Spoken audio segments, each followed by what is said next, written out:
समाचार इंडिया में आपका स्वागत है। रुक करते हैं खास खबर के साथ। फिरोजाबाद क्षत्रिय महासभा के राष्ट्रीय सचिव दलबीर सिंह तोमर ने की प्रेस वार्ता। दलबीर सिंह तोमर एडवोकेट ने कहा, क्षेत्रों के बलिदान से देश का इतिहास भरा हुआ है। राष्ट्र की एकता और सनातन धर्म की रक्षा के लिए संघर्ष करने वालों में क्षत्रियों ने महत्वपूर्ण भूमिका निभाई। एक साजिश के तहत क्षत्रियों की राजनीतिक ताकत को खत्म करने का प्रयास किया जा रहा है। क्षत्रिय बहुल सीटों पर क्षत्रियों को टिकट नहीं दिए जा रहे हैं, लेकिन सीटों पर लगातार क्षत्रिय सांसद जीत रहे थे। ऐसी सीटों पर टिकट काट कर किसी अन्य को दिया जा रहा है। देखिए मित्रों, क्षत्रिय महासभा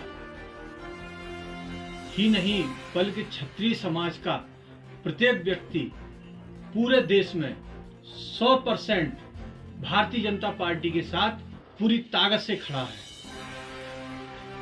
तो क्षत्रिय समाज भारतीय जनता पार्टी से ये अपेक्षा करता है कि क्षत्रियों के सम्मान और स्वाभिमान की रक्षा करने का दायित्व भी भारतीय जनता पार्टी निभाए, लेकिन ऐसा नहीं हो रहा। हम बात करें अपने ब्रज प्रदेश और पश्चिमी उत्तर प्रदेश की, पूरे क्षेत्र में मात्र 2 सीटें ठाकरों को दी गई हैं, एक मैनपुरी और एक मुरादाबाद। मैनपुरी के बारे में सभी लोग परिचित हैं कि भारतीय जनता पार्टी आज तक चुनाव नहीं जीत पाई। मुरादाबाद के बारे में मैं आपको बताता हूं कि 2019 के लोकसभा चुनाव में भारतीय जनता पार्टी की आंधी चली थी। उस आंधी में भी भारतीय जनता पार्टी का प्रत्याशी चुनाव हार गया था। ऐसी सीट से ठाकुर प्रत्याशी बनाया गया है। वहीं इसके उलट मैं बताना चाहता हूं कि साजिश क्षत्रियों के साथ भारतीय जनता पार्टी के कुछ लोगों द्वारा क्या की जा रही है कि पूरे उत्तर प्रदेश में सबसे मजबूत क्षत्रियों की सीट गाजियाबाद, वो मैं इसलिए कह रहा हूं कि 6 से 7 बार रमेश चंद्र तोमर लगातार सांसद भारतीय जनता पार्टी से रहे गाजियाबाद में। उसके बाद जनरल बीके सिंह रहे, हमारे रक्षा मंत्री माननीय राजनाथ सिंह जी रहे। मतलब पिछले 30 वर्षों से लगातार क्षत्रिय समाज का व्यक्ति प्रतिनिधित्व गाजियाबाद लोकसभा से कर रहा है, लेकिन इसके बावजूद इस चुनाव में क्षत्रिय समाज के डॉक्टर बीके सिंह की टिकट काट दी गई। भारतीय जनता पार्टी ने नियम बनाए थे कि जिस सांसद की टिकट काटेंगे उसकी जगह उसी जाति के दूसरे प्रत्याशी को वो खड़ा करेंगे, लेकिन ऐसा क्षत्रियों के साथ नहीं हुआ। साथ हुआ रायबरेली में संतोष गंगवार की टिकट काटी, उनकी जगह छत्रपाल गंगवार को दे दी। रीता बहुगुणा जोशी जी की इलाहाबाद में टिकट काटी, उनकी जगह केसरिया त्रिपाठी जी के बेटे को दे दी गई। ठीक है, तो ये पैटर्न क्षत्रियों के साथ लागू आखिर क्यों नहीं होता है? फिरोजाबाद में जीता हुआ सांसद क्षत्रिय चंदन यादव की टिकट काट करके आप किसी क्षत्रिय को क्यों नहीं दे रहे? क्षत्रियों के लिए नियम अलग क्यों बनाए हुए हैं? ये दर्द है, ये वेदना है क्षत्रिय समाज की कि आप क्षत्रियों को किनारे करना चाहते हैं। वो क्षत्रिय समाज जो आंखें बंद करके पूरे देश में भारतीय जनता पार्टी को मजबूत करने का कार्य कर रहा है। क्षत्रियों ने भी राष्ट्र की मजबूती के लिए संघर्ष किया है। भारतीय जनता पार्टी अगर राष्ट्रवाद की बात करती है तो क्षत्रिय समाज भी राष्ट्रवाद में किसी से पीछे नहीं है।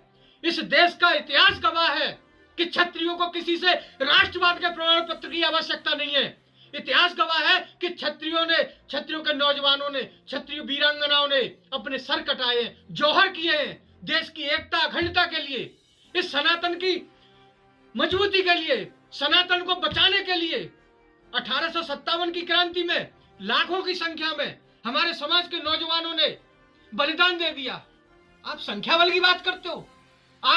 आप लोग जो है घर पर बैठे थे, क्षत्रिय समाज का नौजवान सनातन की रक्षा के लिए, देश की एकता अखंडता के लिए संघर्ष कर रहा था रणभूमि में। सर कटा दिए हमने अपने। आबादी कहां से बढ़ेगी हमारी? हमारे सारे नौजवान शहीद हो गए, बलिदान हो गए। आज आप संख्या बल की बात करते हो। संख्या बल की भी अगर आप बात करते हो तो जहां हमारी संख्या भारी है वहां क्षत्रियों को टिकट क्यों नहीं दिए जा रहे हैं? गाजियाबाद में 4 लाख से ज्यादा क्षत्रिय, हर बार क्षत्रिय जीतता है, क्यों टिकट काट दिया गया? फिरोजाबाद में क्षत्रिय प्रत्याशी ने भारतीय जनता पार्टी को सीट जीत करके दी, फिर क्षत्रिय टिकट क्यों काट दी गई? कई हमारी सीटें ऐसी हैं, हमारे पश्चिम उत्तर प्रदेश के छत्री समाज के शेर हैं सुरेश राणा, संगी सोम, उनको आपने किनारे लगा दिया। आखिर क्यों? इस छत्री समाज ने क्या गुनाह किया है? पूरे देश का छत्री समाज भारतीय जनता पार्टी को मजबूत करने का काम कर रहा है, तो भारतीय जनता पार्टी के लोग छत्रियों को किनारे करने का काम कर रहे हैं। यूपी के मुख्यमंत्री योगी आदित्यनाथ हैं, पर्यटन मंत्री जयवीर सिंह हैं, तो आपके छत्री समाज से ही हैं। इसके बाद भी टिकट को लेकर ये नाराजगी क्यों? नाराजगी तो मंत्रिमंडल को लेकर के भी है। ऐसा कभी नहीं हुआ कि पूरे प्रदेश के कैबिनेट में केवल एक क्षत्रिय हो। कैबिनेट मिनिस्टर केवल एक जयवीर सिंह है। अगर सही मायने में जयवीर सिंह के भविष्य की इतनी चिंता थी भारतीय जनता पार्टी को, तो वो फिरोजाबाद से टिकट मांग रहे थे, आप फिरोजाबाद से दे देते। आपने ले जाके ऐसी सीट से टिकट दिया है जहां आज तक भारतीय जनता पार्टी नहीं जीती है। अब आप हमारे महाराज जी योगी आदित्यनाथ जी की बात कर रहे हैं। महाराज जी योगी आदित्यनाथ जी ने ये प्रूव किया है कि उन्होंने पिछले 7 वर्षों में समाज के सभी तबकों का सामूहिक रूप से, समान रूप से विकास करने का कार्य किया है। लेकिन उसके बावजूद भी महाराज जी के साथ क्या क्या हो रहा है पूरा समाज देख रहा है, पूरा मीडिया जानता है। उनको किस तरह से अपमानित किया जाता है, उनको गालियां देने वाले, मंच पर खड़े होकर के उनको अपमानित करने वाले लोगों को जबरदस्ती मंत्रिमंडल में शामिल कराया जाता है। ये पूरा समाज देख रहा है। समय आएगा तो इसका भी जवाब दिया जाएगा।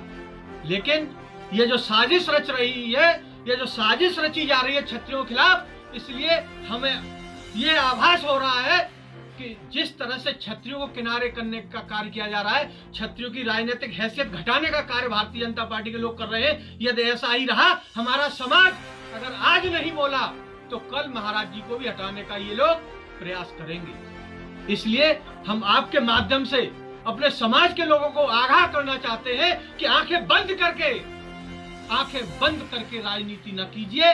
ये देखिए कि जिस भारतीय जनता पार्टी के लिए पूरा छत्री समाज आंखें बंद करके खड़ा है, उस भारतीय जनता पार्टी के नेता छत्री समाज की महिलाओं के साथ अभद्र टिप्पणी कर रहे हैं, और ऐसे नेताओं को भारतीय जनता पार्टी आज तक निकाल नहीं पाई है। ये घोर निराशाजनक बात है। इसलिए अब तक की खबर में इतना ही। बने रहे हमारे चैनल के साथ। नमस्कार।